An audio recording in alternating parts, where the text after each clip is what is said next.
এই সমস্ত নাস্তিকদের কোনো ছাড় নাই।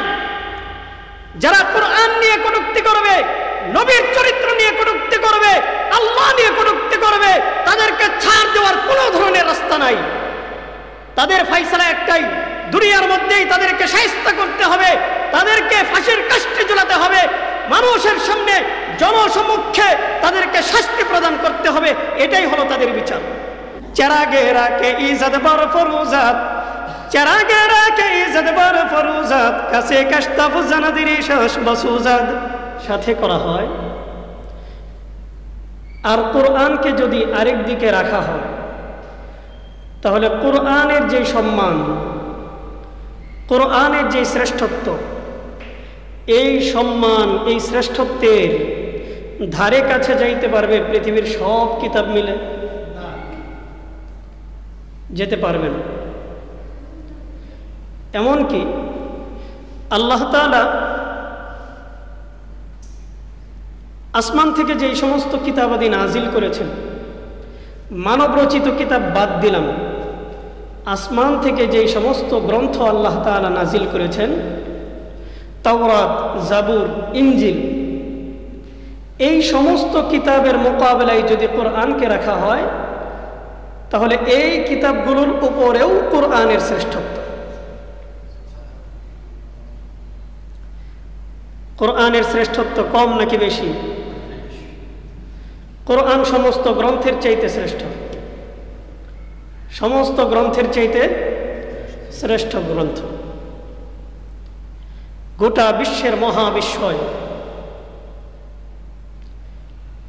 গোটা দুনিয়ার সমস্ত মানুষের জন্য হেদায়েতের উৎস। আল্লাহ তাআলা কোরআনের মধ্যেই বলেছেন হুদাল লিন-নাস।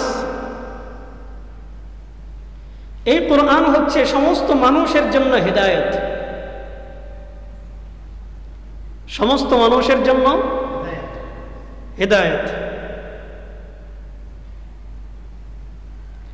কোরআনের মাধ্যমে আমরা সঠিক পথ খুঁজে পাই, কোরআনের মাধ্যমে আমরা আল্লাহ তাআলার শরীয়তের নীতিমালাগুলো আমরা খুঁজে পাই, কোরআন সুন্নাহর মাধ্যমে আমরা আল্লাহ তাআলার সমস্ত বিধিবিধান এবং রাসূলুল্লাহর পথ এবং পদ্ধতি খুঁজে পাই। ঠিক কি ঠিক না? অতএব আমাদের জীবন ধারণের ক্ষেত্রে আমরা কোনোভাবেই কোরআনকে মাইনাস করতে পারবো না। যদি কোনো ব্যক্তি কোরআনকে মাইনাস করে তার জীবন ধারণ করার পরিকল্পনা করে, তাহলে নিঃসন্দেহ এই ব্যক্তি কাফের।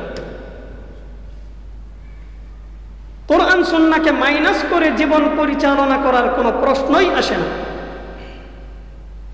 আমাদের জীবন চলবে কোরআন সুন্নাহ মোতাবেক। মুসলমানের জীবন কোরআন সুন্নাহ অনুযায়ী চলবে। কোরআন সুন্নাহর বাহিরে গিয়ে যদি কোনো মুসলমান তাদের জীবন ধারণ করার চেষ্টা করে, কোরআন সুন্নাহর বাহিরে যদি তারা তাদের জীবনকে পরিচালনা করার ইচ্ছা পোষণ করে, কোরআন সুন্নাহকে যদি তারা মাইনাস করে, তাহলে তাদের ঈমান থাকবে?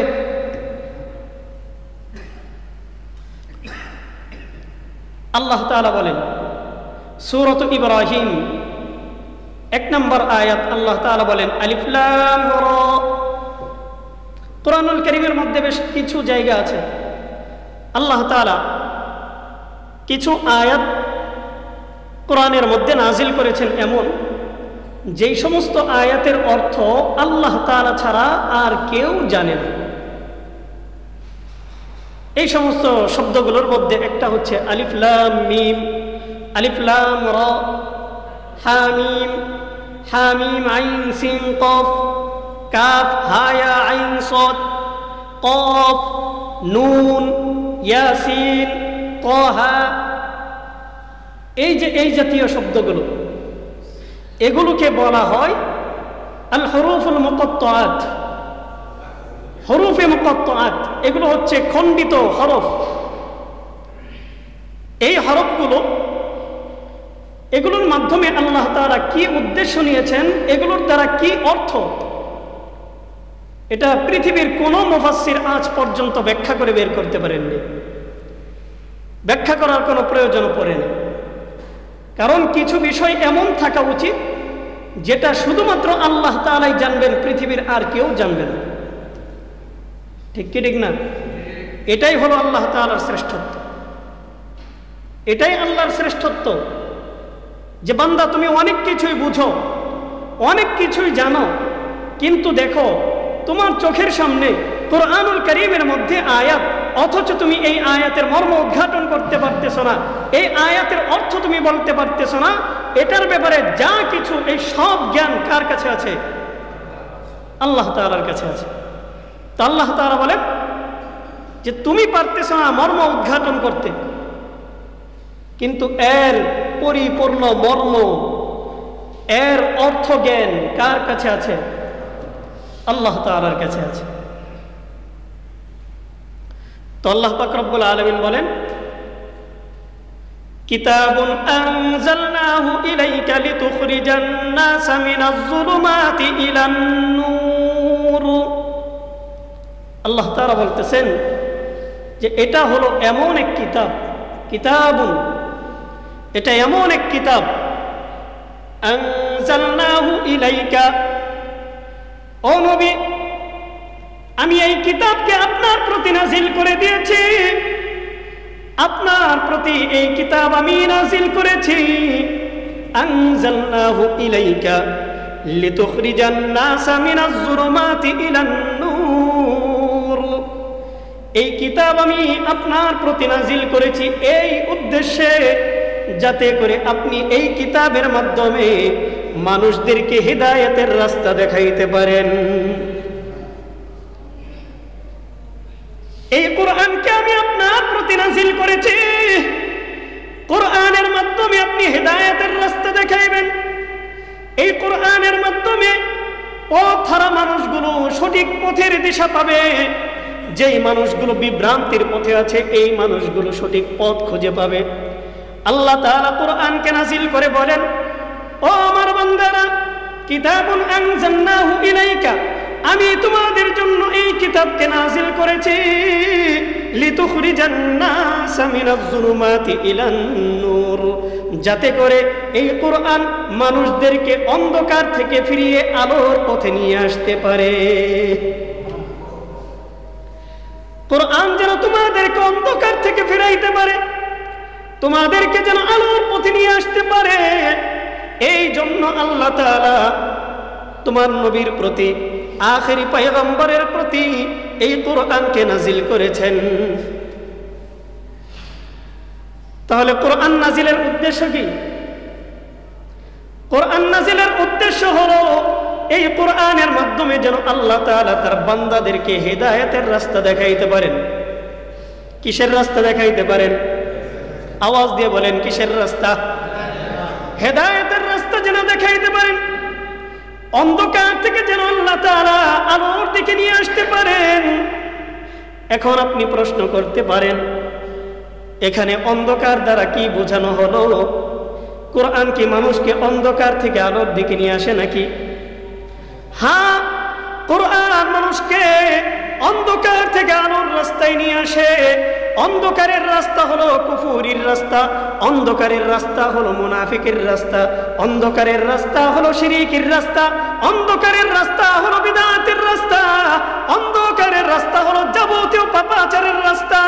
এই পাপাচারগুলো থেকে যেই কিতাব, যেই কোরআন আমাদেরকে ফিরিয়ে রাখে, সেই কোরআন আল্লাহ তাআলা আমাদের আখিরি পয়গম্বরকে দান করেছেন। আমাদেরকে আল্লাহ তাআলা এই কিতাব দান করেছেন, আখিরি পয়গম্বরের উপর এই কিতাব নাজিল করেছেন, আমাদেরকে এই কিতাবের ধারক বাহক বানিয়েছেন। আমাদেরকে আল্লাহ তাআলা এই কিতাবের ধারক বাহক বানিয়েছেন। আল্লাহ তাআলা বলেন, ও আমার বান্দারা, তোমাদের প্রতি আমি কোরআন নাজিল করেছি, তোমরা কোরআনের যথাযথ মর্ম উদ্ঘাটন করে এই কোরআন অনুযায়ী তোমার জীবন পরিচালনা করো। আমার নবীর সুন্নাহ অনুযায়ী তোমার জীবন পরিচালনা করো। তুমি হেদায়েতের রাস্তায় আসো, অন্ধকারের রাস্তা পরিত্যাগ করো, অন্ধকারের রাস্তা ছেড়ে দাও, তুমি হেদায়েতের পথে আসো, তুমি হেদায়েতের পথে আসো, কোরআন অনুযায়ী তোমার জীবন চালাও, তাহলে দেখবা তোমার দুনিয়া এবং আখিরাত উভয়টা উজ্জ্বল হয়ে যাবে। অতএব আমাদের দুনিয়া এবং আখিরাতের জীবনকে যদি আমরা উজ্জ্বল করতে চাই, তাহলে কোরআন অনুযায়ী জীবন পরিচালনা করার কোনো বিকল্প আছে? আছে? আওয়াজ দিয়ে বলেন আছে? তাহলে আমাদের জীবন পরিচালনা করতে হবে কিসের ভিত্তিতে? এই কোরআন সুন্নাহ অনুযায়ী। কোরআন সুন্নাহ অনুযায়ী আমাদের জীবন পরিচালনা করতে হবে। শুধু কোরআন না, শুধু কোরআন না। অনেকেই বলে শুধু কোরআন, কোরআন, আমি শুধু কোরআন দিয়ে জীবন চালাবো। এরকম একটা জাতি আছে, একটা গোষ্ঠী আছে, এদেরকে বলা হয় আহলে কোরআন। এদেরকে কি বলা হয়? আহলে কোরআন। এই আহলে কোরআনরা বলে যে আমাদের জীবন সুন্দরভাবে সুষ্ঠুভাবে হেদায়েতের উপর পরিচালনা করার জন্য কোরআন ছাড়া অন্য কোনো কিছুর দরকার নাই। তার মানে কি? তারা অত্যন্ত সুকৌশলে হাদিসকে অস্বীকার করে। কি অস্বীকার করে? হাদিসকে অস্বীকার করে, নবীর সুন্নাহকে তারা অস্বীকার করে। নবীর সুন্নাহকে অস্বীকার করার অর্থ হচ্ছে স্বয়ং নবীকেই অস্বীকার করা। কথা বুঝাইতে বললাম? নবীর সুন্নাহকে অস্বীকার করার অর্থ কি? আপনি নবীর সুন্নাহকে মানতেছেন না, তার মানে কি নবীকে মানতেছেন? নবী এক হাদিসের মধ্যে তো বলেছেন, মান আহাব্বা সুন্নতি ফাকাদ আহাব্বানি ওয়া মান আহাব্বানি কানা মাই ফিল জান্নাহ। কোন ব্যক্তি যদি আমার সুন্নতকে ভালোবাসে তাহলে সে আমি নবীকে ভালোবাসলো, আর যে ব্যক্তি আমি নবীকে ভালোবাসলো ওই ব্যক্তি আমার সঙ্গে জান্নাতে থাকবে। তাহলে দেখেন, নবীর সুন্নতকে ভালোবাসা মানে হচ্ছে নবীকে ভালোবাসা। তো এর বিপরীতে নবীর সুন্নাহকে অস্বীকার করা মানে নবীকে কি করা? অস্বীকার করা। সিম্পল বিষয়, ঠিক কি ঠিক না? তো যারা শুধুমাত্র কোরআন কোরআন করে, যারা শুধুমাত্র কি করে? কোরআন কোরআন করে, এদের কথার মধ্যে শুভঙ্করের ফাঁক আছে। এদের কথার মধ্যে শুভঙ্করের ফাঁক আছে। এরা কৌশলে সুন্নাহকে এড়িয়ে যায়, এরা কৌশলে আমার নবীকে অস্বীকার করে, এরা কৌশলে প্রকারান্তরে দেখা যায় আমার নবীকে অস্বীকার করা মানে হচ্ছে, আমার নবীর সুন্নাহকে অস্বীকার করা মানে হচ্ছে আমার নবীকে অস্বীকার করা। আর যে ব্যক্তি আমার নবীকে অস্বীকার করলো ওই ব্যক্তি কোরআনকেই অস্বীকার করলো। যদিও বলতেছে তারা আহলে কোরআন, কিন্তু খোঁজ নিয়ে দেখেন তারা আমার নবীকে অস্বীকার করছে। আর নবীকে যারা অস্বীকার করছে প্রকারান্তরে এরা কোরআনকেই অস্বীকার করছে। ঠিক কি ঠিক না? তো কোরআন এবং সুন্নাহ দুইটার সমন্বয়ে জীবন গঠন করতে হবে। কোরআন এবং সুন্নাহ দুইটার সমন্বয়ে কি করতে হবে? জীবন গঠন করতে হবে।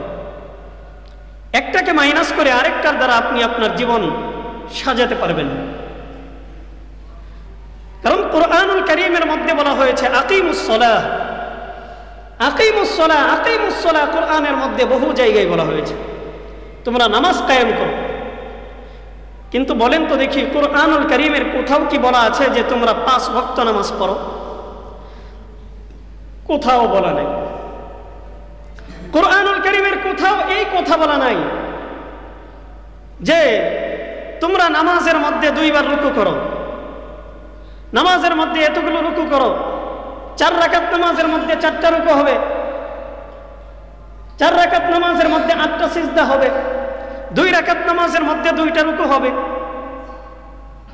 তোমরা নামাজটা এই তরতিবের সাথে করো, এই পদ্ধতিতে তোমরা নামাজগুলো আদায় করো, তোমরা এভাবে ওযু করো, পবিত্রতা অর্জন করো, এই সিস্টেমে কোরআনুল কারীমের কোথাও বলা নাই। তাহলে আমাদেরকে পবিত্রতা অর্জনের কথা বলা হয়েছে।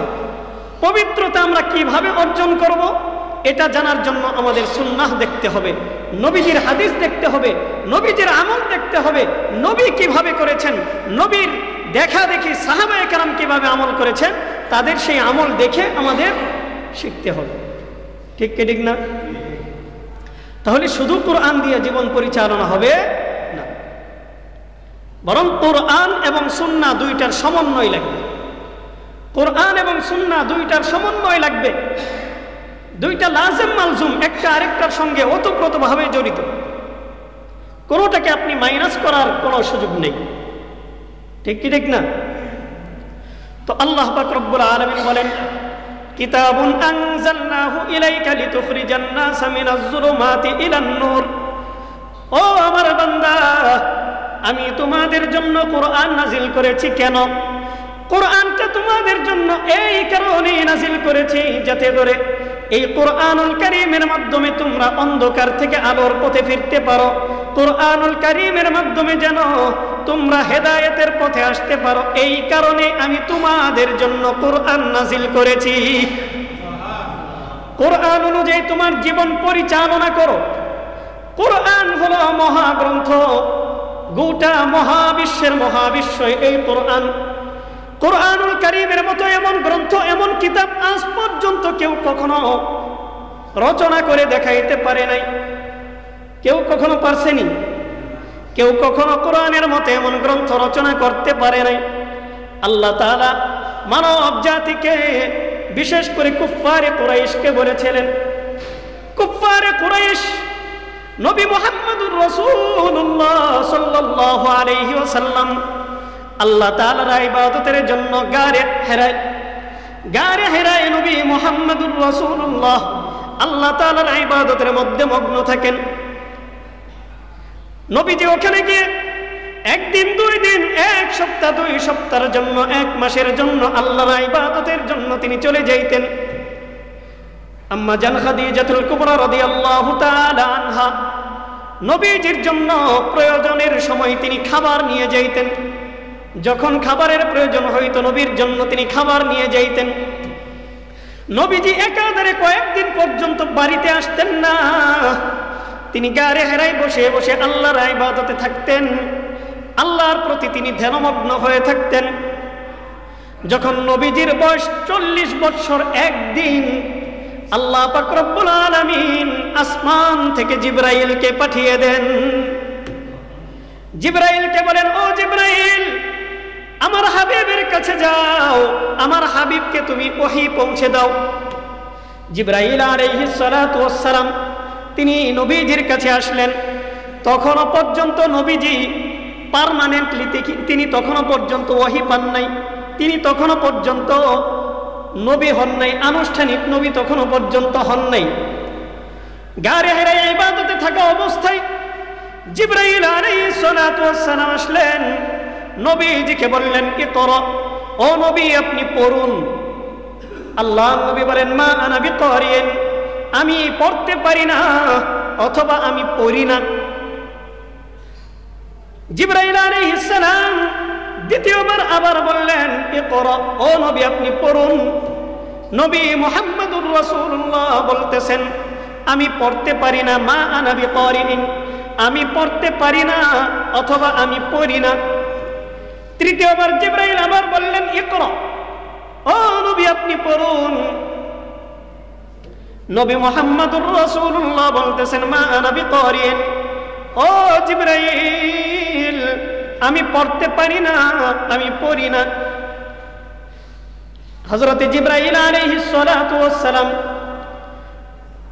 তৃতীয়বার বলার পর যখন নবীজি বললেন আমি পড়তে পারি না, নবীজিকে তিনি এইভাবে জড়িয়ে ধরলেন, জড়িয়ে তার বুকের সঙ্গে টান দিয়ে নিয়ে গেলেন বুকের কাছে। এরপরে নবীজিকে ধরে এমন ভাবে জোরে একটা চাপ দিলেন, জোরে চাপ দিলেন। চাপ দেওয়ার পর তিনি ছেড়ে দিলেন। নবীজিকে বললেন, ও নবী, ইকরা বিসমি রাব্বিকাল্লাযী খালাক, খালাকাল ইনসানা মিন আলাক, ইকরা ওয়া রাব্বুকাল আকরাম আল্লাযী আল্লামা বিল কলম আল্লামাল ইনসানা মা লাম ইয়ালাম। ও নবী আপনি এই আয়াতগুলো পড়ুন। আল্লাহর নবী সাল্লাল্লাহু আলাইহি ওয়াসাল্লাম এবার তার শরহে সদর হয়ে যায়। তিনি এবার পড়ার ক্ষেত্রে আর কোনো ধরনের বাধা থাকে না। তিনি পড়তে শুরু করলেন, ইকরা বিসমি রাব্বিকাল্লাযী খালাক। সূরাতুল আলাকের প্রথম দিকের 5টা আয়াত। কয়টা আয়াত? 5টা আয়াত আল্লাহর নবী পাঠ করলেন। নবীজি সাল্লাল্লাহু আলাইহি ওয়াসাল্লামের উপর এটাই ছিল সর্বপ্রথম ওহী নাজিল। নবীজির উপর ওহী নাজিল হওয়ার পর এই ওহির ভার, কোরআনের ভার এত বেশি ছিল, নবীজি সাল্লাল্লাহু আলাইহি ওয়াসাল্লামের সারা শরীর প্রকম্পিত হয়ে যাচ্ছিল, নবীজির শরীর কাঁপতেছিল। তিনি দৌড়ে বাড়িতে চলে আসলেন, আম্মা জান খাদিজাতুল কুবরাকে বললেন, জাম্মিলুনি জাম্মিলুনি জাম্মিলুনি জাম্মিলুনি, ও খাদিজা, আমার শরীর কাঁপতেছে, আমার শরীরের মধ্যে জ্বর চলে এসেছে, আমার উপর এত ভয়ানক একটা খুব ভারী জিনিস অবতীর্ণ হয়েছে, ও খাদিজা জাম্মিলুনি জাম্মিলুনি, তুমি আমাকে চাদর দ্বারা আমার শরীর ঢেকে দাও। হযরতে খাদিজাতুল কুবরা বললেন, ইয়া রাসূলুল্লাহ, কি হয়েছে? আল্লাহর নবী বললেন, কদ খাশিতু আলা নাফসি, আমি আমার নিজের ব্যাপারে আশঙ্কা করতেছি, আমি নিজের শরীরের ব্যাপারে আশঙ্কা করতেছি, আমার উপর বড় ভারী একটা জিনিস অবতীর্ণ হয়েছে। আল্লাহ তাআলা কুরআনুল কারীম আমার উপর নাজিল করেছেন আসমান থেকে, জিবরাইলের মাধ্যমে আল্লাহ তাআলা আমার প্রতি কুরআন নাজিল করেছেন, আর এই কুরআনের ভার এত বেশি ছিল, এত বেশি ছিল, আমি সইতে পারি নাই, আমার শরীরের মধ্যে জ্বর চলে এসেছে। কোরআন এত ভারী জিনিস, এই কোরআন এত ভারী জিনিস, আল্লাহর নবী বলতেছেন আমি সইতে পারতেছিলাম না, আমি আমার জানের ব্যাপারে আশঙ্কা করতেছি, আমার জান মনে হয় চলে যাবে। হযরতে খাদিজাতুল কুবরা বললেন, কাল্লা ওয়াল্লাহি লা ইউখজিকাল্লাহু আবাদা, ইয়া রাসূলুল্লাহ, আপনি কোনো আশঙ্কা করিয়েন না, আপনি ভয় করিয়েন না, আপনার ভয় পাওয়ার কোনো কারণ নাই। কাল্লা, কখনো নয়, আপনার জান কখনো নষ্ট হবে না, আপনি বরবাদ হবেন না, আপনি ইন্তেকাল করবেন না। আল্লাহ তাআলা আপনাকে সঠিক রাস্তায় রেখেছেন, আপনার মাধ্যমে এই উম্মতের খেদমত আল্লাহ তাআলা নেবেন। আপনি কোনো ধরনের টেনশন করিয়েন না, পেরেশানির মধ্যে লিপ্ত হয়েন না। ইয়া রাসূলুল্লাহ, কাল্লা ওয়াল্লাহি লা ইউখজিকাল্লাহু আবাদা, আপনি কোনো পেরেশানি নিয়েন না, আপনার মধ্যে এমন কিছু গুণ, এমন কিছু বৈশিষ্ট্য রয়েছে, এই বৈশিষ্ট্যগুলো এমন পৃথিবীর অন্য কোনো মানুষের মধ্যে আল্লাহ তাআলা এই বৈশিষ্ট্যগুলো দান করেন নাই। আল্লাহ তাআলা আপনাকে এমন 5টা বৈশিষ্ট্য দান করছেন। কয়টা বৈশিষ্ট্য? আল্লাহ তাআলা আপনাকে এমন বিশেষ 5টা বৈশিষ্ট্য দান করেছেন। ইন্নাকা লাতাসিলুর রাহিমা, আপনার 1 নম্বরের বৈশিষ্ট্য হলো আপনি কখনো আত্মীয়তার সম্পর্ক ছিন্ন করেন না, বরং আত্মীয়দের সঙ্গে আপনি ভালো ব্যবহার করেন, সৎ ব্যবহার করেন, সুন্দর আচরণ করেন। এটা হলো আপনার 1 নম্বরের বৈশিষ্ট্য। 2 নম্বরের বৈশিষ্ট্য ওয়া তাহমিলুল কাল্লা, যেই মানুষগুলো অসহায়, দুর্বল, এই মানুষগুলোর বোঝা আপনি বহন করেন। যেই মানুষগুলো বোঝা বহন করতে পারে না, তাদের বোঝা আপনি নিজ দায়িত্বে বহন করে নিয়ে যান। এটা হলো আপনার 2 নম্বরের বৈশিষ্ট্য। 3 নম্বরের বৈশিষ্ট্য ওয়া তাকসিবুল মাদুমা, একেবারে নিঃস্ব অসহায় মানুষ, যাদের ঘরের মধ্যে খাওয়ার কোনো কিছু নাই, যাদের ঘরের মধ্যে পরনের কোনো কিছু নাই, যেই মানুষগুলো একেবারে নিঃস্ব অসহায়, এই মানুষগুলোর জন্য আপনি কর্মস্থলের ব্যবস্থা করে দেন। এটা হলো আপনার 3 নম্বরের বৈশিষ্ট্য। আপনার 4 নম্বরের বৈশিষ্ট্য ওয়া তাকরিদ দাইফা, আপনি মেহমানদের আতিথেয়তা করেন, আপনি মেহমান নওয়াজি করেন। মেহমান যখন আপনার বাড়িতে আসে তখন আপনি খুশি হয়ে যান, আপনি মেহমানদারি করেন। এই মেহমানদারির বৈশিষ্ট্য আপনার ভিতর আছে, আপনার ভিতর মেহমানদারির বৈশিষ্ট্য রয়েছে। এই বৈশিষ্ট্য অন্য কোনো মানুষের মধ্যে স্বাভাবিকভাবে পাওয়া যায় না, আপনার ভিতর পাওয়া যায়। এই কারণে আমি বলি আল্লাহ তাআলা আপনাকে কখনো অসম্মান করবেন না। 5 নম্বরের বৈশিষ্ট্য ওয়া তুআইনু আলা নাওয়াইবিল হক, হতাশাগ্রস্ত ব্যক্তি, বিপদগ্রস্ত ব্যক্তি মানুষ যারা আছে তাদেরকে আপনি সব সময় সাহায্য করেন। আল্লাহ তাআলা এই সমস্ত বৈশিষ্ট্যের কারণে আপনাকে লাঞ্ছিত করবেন না, আপনাকে অপমানিত করবেন না, আপনাকে অপদস্থ করবেন না, বরং আপনার মাধ্যমে এই উম্মতকে আল্লাহ তাআলা হেদায়েতের রাস্তা দেখাইবেন। নবীজির উপর ওহী নাজিল হয়। নবীজি গারে হেরা থেকে ফিরে আসার পর খাদিজাতুল কুবরা নবীকে সান্ত্বনা প্রদান করেন। নবীজির স্ত্রী খাদিজাতুল কুবরা নবীজির বয়স যখন 25 বৎসর তখন বিয়ে করেন। খাদিজার বয়স তখন 40 কিংবা 45 বৎসর। স্বামীর বয়সের চাইতে 20 কিংবা 15 বৎসরের বড়। স্ত্রী বড় 20 কিংবা কত বৎসর? 15 বৎসর। হযরতে খাদিজাতুল কুবরা রাদিয়াল্লাহু তাআলা আনহা দুনিয়ায় জীবিত থাকা অবস্থায় নবীজি দ্বিতীয় আর কোনো বিয়ে করেন নাই, আর কোনো বিয়ে করেন নাই।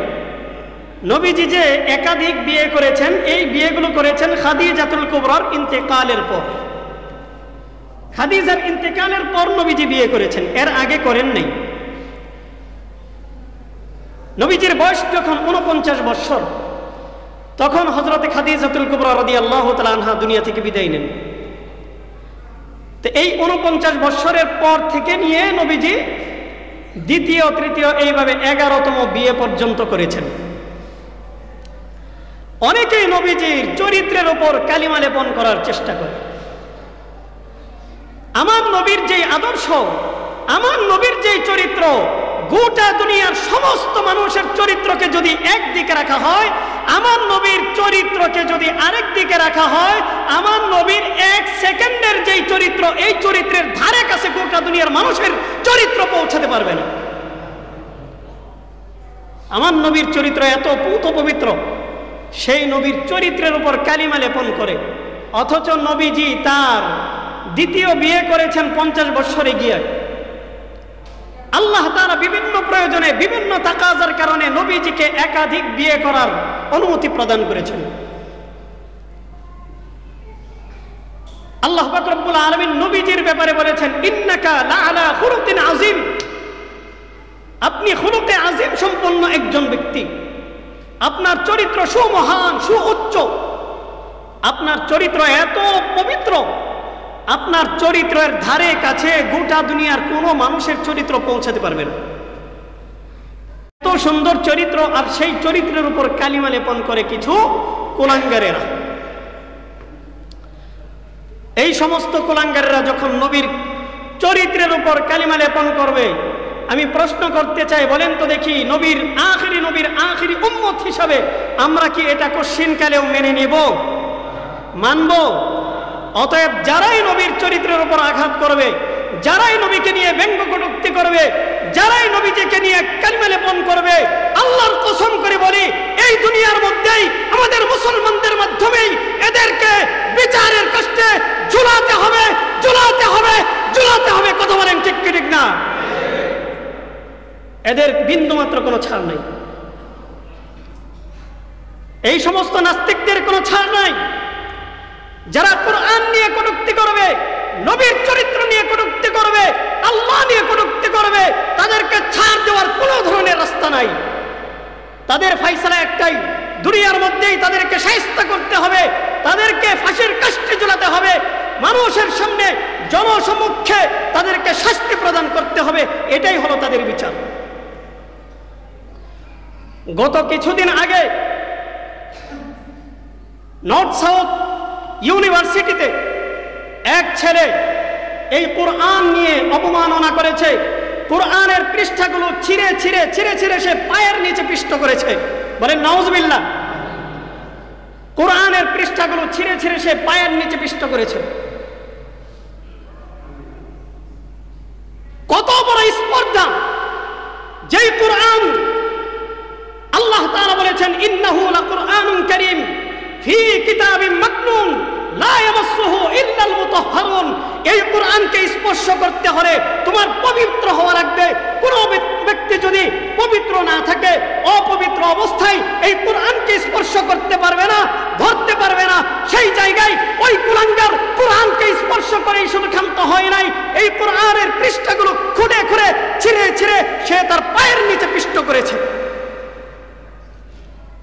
বড় আফসোস হয়, আজকে মুসলমানের রাষ্ট্র, 92% মুসলমানের রাষ্ট্র বলে আমরা দাবি করি, কোরআনকে অপমান করা হয়, মুসলমানের শরীরের মধ্যে লাগেও না। কোরআনকে অপমান করা হয়, মুসলমানের শরীরের মধ্যে লাগেও না।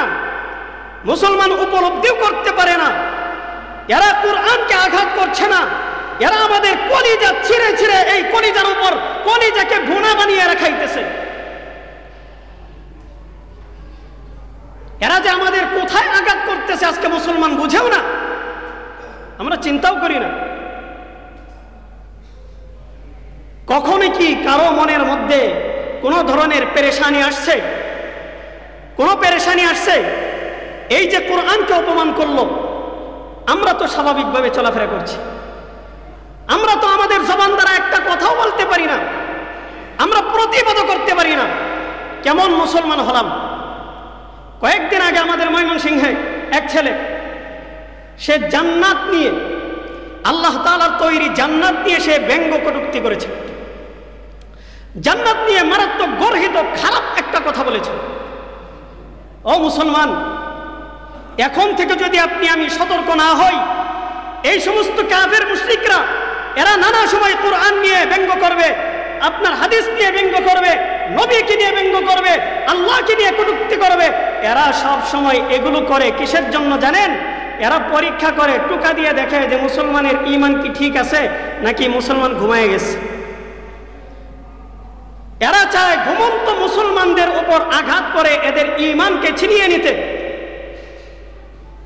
এরা যখন দেখে না মুসলমান তো ঘুমের পথে আছে, এদের চোখের মধ্যে তো ঘুম লেগে আছে, মুসলমান তো কোনো কথা বলে না, আমরা যখন কোরআনকে অপমান করি মুসলমান কোনো কথা বলে না, কোনো প্রতিবাদ করে না, তখন এদের স্পর্ধা বেড়ে যায়। তখন তারা এই কোরআনের বিরুদ্ধে প্রপাগান্ডা চালায়, কোরআনকে অপমানিত অপদস্থ করে, নানাভাবে ষড়যন্ত্র করে মুসলমানদের ঈমান নিয়ে এরা ছিনিমিনি খেলে। এগুলো আমাদের বুঝতে হবে। আমাদের প্রত্যেকটা জায়গা থেকে, প্রত্যেকটা সেক্টর থেকে আমাদের সতর্ক থাকা উচিত যে কোরআন নিয়ে যেন কোনো ব্যক্তি কটূক্তি করতে না পারে।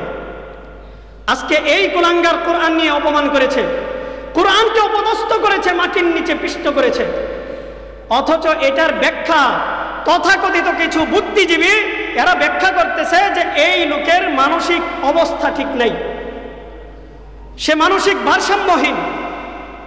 আমি জিজ্ঞাসা করতে চাই, মানসিক ভারসাম্যহীন একটা ছেলে সে কিভাবে ভার্সিটির স্টুডেন্ট হয়?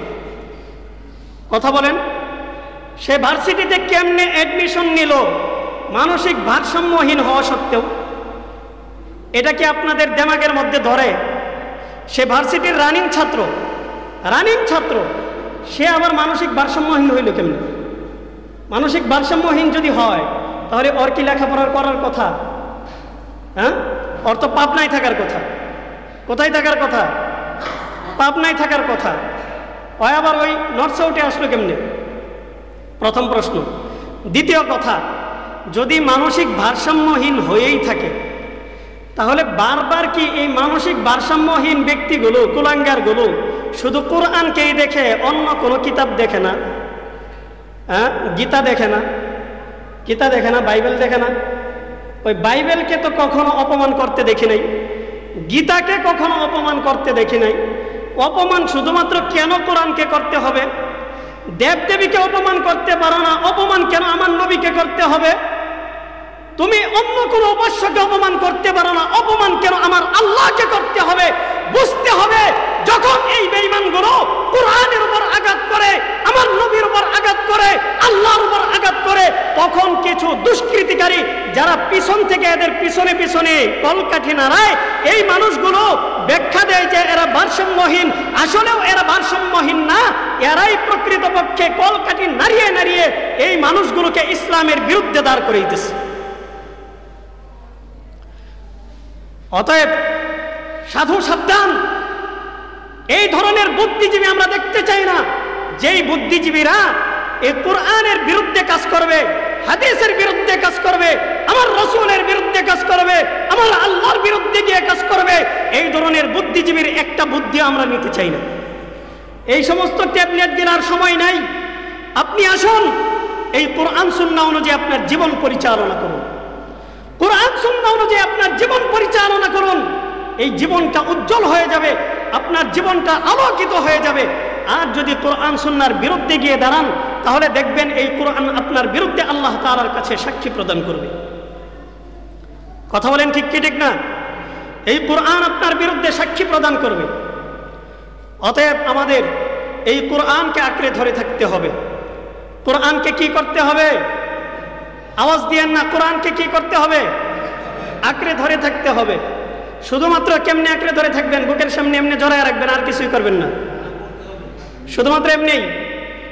আল্লাহর হাবিব সাল্লাল্লাহু আলাইহি ওয়াসাল্লামের একটা হাদিস শুনাই। নবীজি সাল্লাল্লাহু আলাইহি ওয়াসাল্লাম হাদিসের মধ্যে বলেছেন, মাসালুল মুমিনিল্লাযী ইয়াকরাউল কুরআন কামাসালিল উতরুজ্জা রিহুহা তাইয়িবুন ওয়া তা'মুহা তাইয়িবুন। যেই মুমিন কুরআনুল কারীম তেলাওয়াত করে, এই মুমিনের দৃষ্টান্ত হলো উতরুজ্জা ফলের মতো। কিসের মতো? উতরুজ্জা ফলের মতো। রিহুহা তাইয়িবুন, এর ঘ্রাণ হচ্ছে অত্যন্ত চমৎকার। ওয়া তা'মুহা তাইয়িবুন, এবং খাইতেও খুব সুমিষ্ট। মানে ঘ্রাণও সুন্দর, খাইতেও ভালো, পুষ্টিকর। আর ওয়ামাসালুল মুমিনিল্লাযী লা ইয়াকরাউল কুরআন কামাসালিত তামার, আর যেই মুমিন কুরআন তেলাওয়াত করে না, মুমিন কুরআন তেলাওয়াত করে না, ওই মুমিনের দৃষ্টান্ত হলো খেজুরের মতো। কিসের মতো?